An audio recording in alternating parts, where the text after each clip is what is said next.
Shalom Bapak Ibu Saudara yang terkasih dalam Tuhan. Mari kita buka hati kita untuk firman Tuhan. Kita menaikkan ucapan syukur kita kepada Tuhan. Sebab Tuhan begitu baik bagi setiap kita.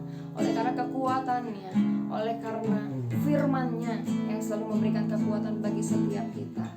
Mari kita naikkan ucapan syukur kita. Haleluya.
Semua yang kami terima dari Tuhan adalah kebaikan, adalah berkat kemurahan-Mu Tuhan.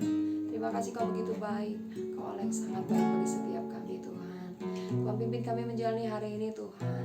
Dari awal Tuhan, dari pagi hingga nanti malam. Tuhan sertai kami, Tuhan yang memberkati kami Tuhan. Terima kasih Bapa, di dalam nama-Mu kami siap menjalani hari ini. Kami siap menyambut firman Tuhan. Haleluya, amin.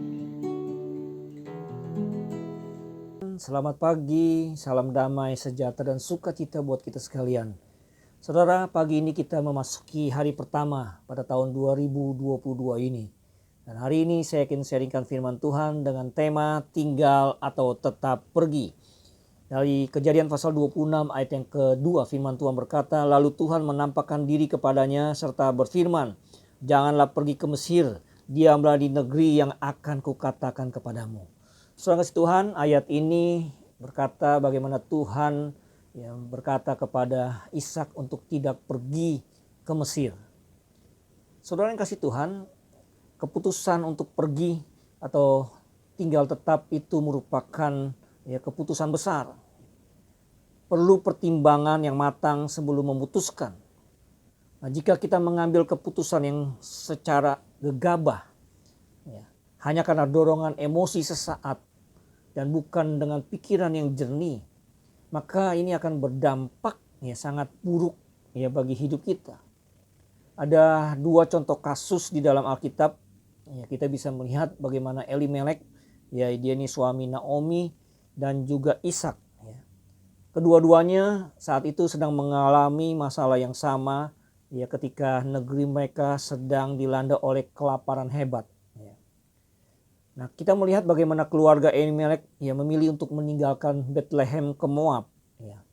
Sedangkan Ishak ya memilih taat ya kepada perintah Tuhan untuk tetap tinggal. Apa yang terjadi selanjutnya? Kita melihat ya bagaimana Elimelek dan kedua anak laki-lakinya akhirnya mati. Hanya tinggal ya istrinya Naomi bersama dengan menantunya Rut. Itu saudara bisa lihat dalam Rut pasal 1 ayat 3 sampai 5. Sedangkan Ishak kita melihat bagaimana dia akhirnya bisa melewati masa kelaparan hebat itu.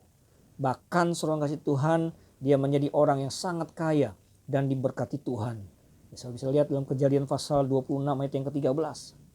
Tapi saya berharap saudara tidak salah mengerti. Bukan berarti kita harus selalu tetap tinggal ya selamanya di satu tempat. Ya, ada waktunya saudara kasih Tuhan, ya kita tetap tinggal. Tapi ada waktunya juga kita harus pergi. Nah, yang penting saudara yang kasih Tuhan adalah justru ya, cara kita mengambil keputusan itu. Apakah kita mengambil keputusan ya secara terburu-buru dan sembrono, atau ya keputusan yang kita ambil itu telah melalui satu proses ya pergumulan yang panjang, termasuk ya memikirkan masak-masak dan juga membawanya ya ke dalam doa. Nah, saudara yang kasih Tuhan, ya hendaknya kita jangan mengambil keputusan hanya berdasarkan apa yang kita lihat dengan mata. Tapi mari kita belajar untuk mengambil keputusan dengan lebih dulu mendoakan dan mempergumulkannya. Keputusan yang tidak terburu-buru itu akan selalu membawa kebaikan pada akhirnya. Ketika kita melibatkan Tuhan dalam keputusan, percaya saudara bahwa semuanya akan menjadi indah pada waktunya. Saudara yang kasih Tuhan, saya yakin ada banyak keputusan penting yang kita akan ambil pada tahun 2022 ini. Itu hendaknya kita melibatkan Tuhan di dalam setiap keputusan kita. Karena keputusan terbaik itu adalah keputusan yang diawali dengan minta petunjuk Tuhan. Saya yakin saudara Tuhan ketika ini kita lakukan, maka kita akan melakukan perkara-perkara hebat bersama dengan Tuhan pada tahun 2022 ini. Tuhan memberkati saudara, selamat beraktivitas dan memulai tahun ini bersama dengan Tuhan. Haleluya, amin.